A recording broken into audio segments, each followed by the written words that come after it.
Você precisa ter voz mais ativa. Ai, fulano é muito passivo. Já percebeu que ser passivo é visto como algo ruim? Mas no inglês não só é correto, como bastante usado. Então vem comigo depois da vinheta que eu te explico tudo.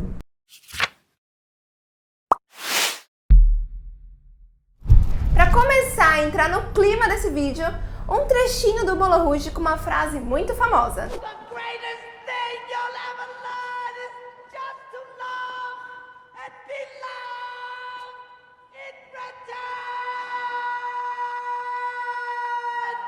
The greatest thing you ever learn is just to love and be loved in return. A melhor coisa que você vai aprender é amar e ser amado de volta. Percebe? Ser amado, ou seja, receber ação. É exatamente isso que o Passive Voice faz. Recebe a ação, né? O objeto da frase ele vai receber a ação. A gente já vai entender um pouquinho mais sobre isso. O vídeo está bem completo.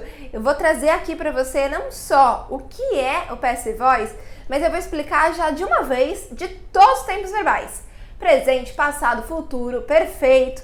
Então, minha recomendação é, aqui na descrição desse vídeo tem todos os vídeos de cada tempo verbal que a gente já fez aqui no canal. Então depois, ó, já maratona, já faz um Razorflix, já aprende todos os tempos verbais. Se você já esqueceu algum que já passou, ou você está estudando algum e quer relembrar, porque aí o seu entendimento vai ficar muito mais completo. Se essa é a sua primeira vez no canal, ativa as notificações, se inscreve, porque tem sempre vídeo novo por aqui. E não só vídeo assim de conteúdo de inglês, mas também vídeos para te ajudar nas dificuldades que você pode encontrar na sua jornada rumo à fluência. Que a gente sabe, são várias. Não é só entender Passive Voice. Haja disciplina e rotina para depois colocar o inglês aí no dia a dia. Então tenho certeza que você vai aprender muito aqui com a gente. Mas vamos lá para o conteúdo. Bom, quando a gente fala de voz, né, o que seria isso, voz? Nada mais é do que o sentido da frase. A maioria das frases que você vê em inglês, ela tá na voz ativa. Ou seja, tem sempre um sujeito, que pode ser o nome da pessoa, o nome de algum lugar, ou um pronome, he, she, it, you, we, mais um verbo, mais o complemento, que aí é o sentido ativo. Quando a voz está passiva, significa que este complemento, agora, ele trocou de lugar com o sujeito, ou seja, ele foi para o comecinho da frase. Então, por exemplo, eu posso falar que Mary brought the cake, a Mary trouxe o bolo, ou eu posso falar que the cake was brought by Mary, o bolo foi trazido pela Mary. Ah, quem trouxe esse bolo? Ah, o bolo foi trazido pela Mary.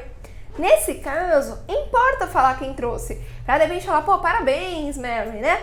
Mas em nem todos os casos, você precisa colocar quem que praticou a ação. O mais importante na voz passiva é a ação que é o protagonista, que vira como se fosse aí o sujeito da frase. Então, vamos entender a formação, como que a gente forma a voz passiva.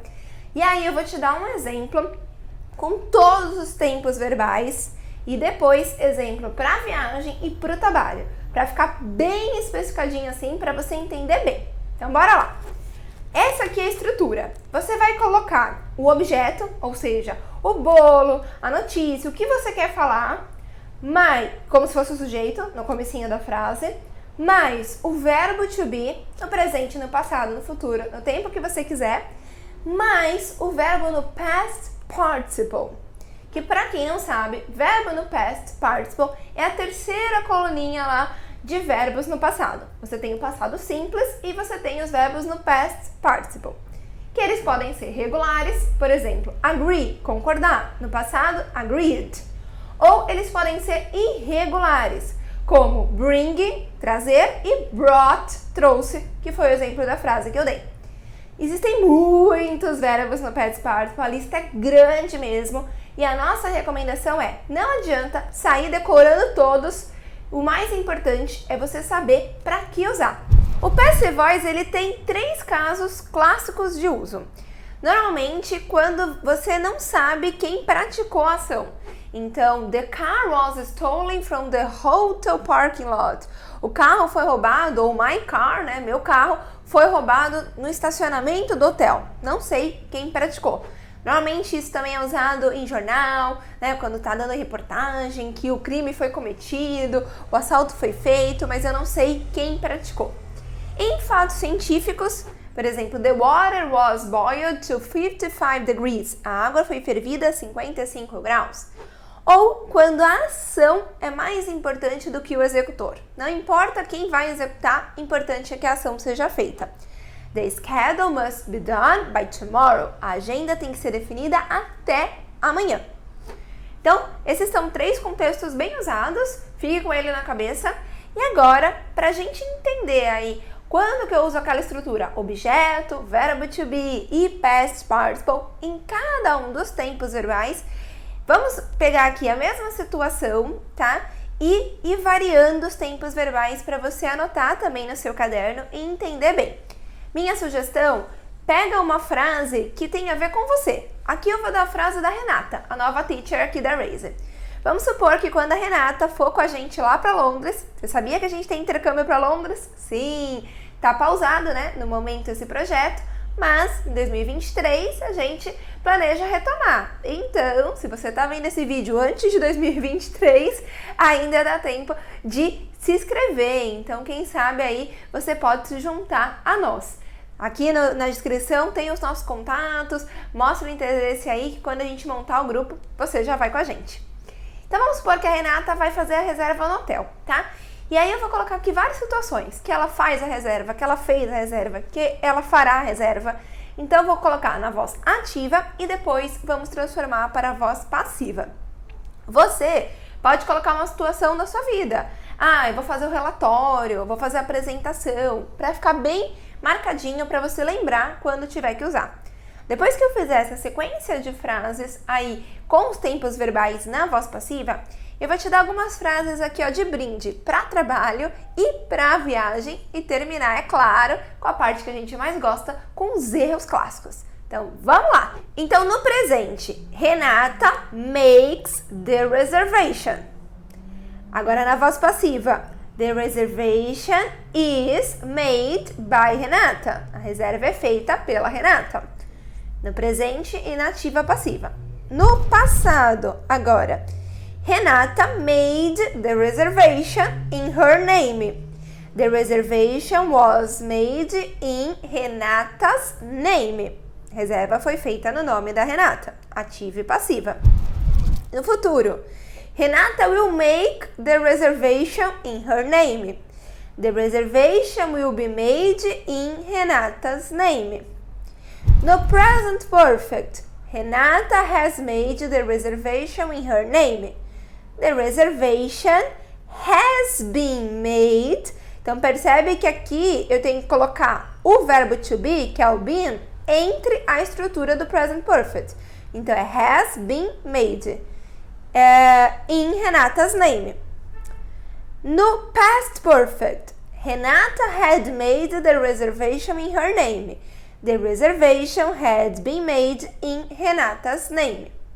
Então, anotou aí? Presente, passado, futuro, present perfect, past perfect, para você usar aí bastante. Você pode colocar no continuous ainda também, não vou nem me estender muito, mas acho que você já deu para entender. Por exemplo, no continuous ficaria Renata is making the reservation.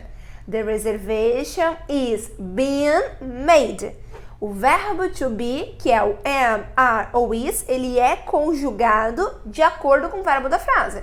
Então, se é no continuous, eu ponho o verbo to be no continuous. Is being, ok? Com ing. Se é no passado, no past perfect, coloco o been, com B-E-N. Então, tem que ficar ligado aí para você ir jogando o verbo to be de acordo com o tempo verbal que você trabalhou na voz ativa, tá? Na hora que você for passar para passiva. Vamos ver exemplo agora para viagem. Ó, essa frase é clássica de viagem, né? The breakfast is served from 7 a.m. to 10 a.m. É servido, né? Ou ainda, my car was stolen from the hotel parking lot. O carro foi roubado do estacionamento do hotel, tá? Então você pode falar, minha chave foi roubada. Você pode usar para outros contextos também dentro do hotel, dentro dessa situação, tá bom? Situação de restaurante também, e assim vai. Numa situação de trabalho, você pode falar assim: The demand was attended by the supervisor. A demanda foi atendida pelo supervisor. Tem que chegar nele. Ou ainda, the schedule must be done by tomorrow. A agenda deve ser feita até amanhã. O relatório tem que ser feito para amanhã. Essa demanda tem que ser entregue. The demand must be delivered, né? Então, sempre assim. Algo que tem que ser acontecido, que sofreu alguma ação. E os erros clássicos têm a ver com o uso do verbo to be. Se você falar, por exemplo, The house is broken into yesterday, fica estranho, porque yesterday é passado. Então, the house was broken into yesterday, quebrada ontem. Okay? Então, o verbo to be, ele tem que acompanhar aí a informação da frase para poder fazer sentido. O outro erro é achar que sempre que tiver verbo to be é passive voice. E não, é verbo to be junto com past participle. Se você falar you are praying for him, você está praticando a ação. Não pode ser. Você tem que falar assim: the prayer was made for him. Foi feita. Was made for him. E tem que tomar cuidado também para não usar o past participle errado. Por isso, sim, pegar o que você quer falar. Vou falar a frase tal, quero falar que isso aconteceu. Qual que é o verbo que eu preciso? Esse verbo, como que é o past participle dele? Então, você pode acabar usando o verbo no simple past normal, e aí também não é passive voice. Tem que ter objeto, verbo to be e past participle. Eu espero que tenha dado para entender. A passive voice parece meio confusa, mas ela é muito usada. Então, a partir de agora, já fica ligado aí, ó, em noticiário, em jornal, ou às vezes quando você vê alguma demanda sendo feita, alguém dando alguma ordem, provavelmente vai ter uma passive voice aí na frase para você identificar. Se inscreve no canal, ativa as notificações e te vejo no próximo vídeo.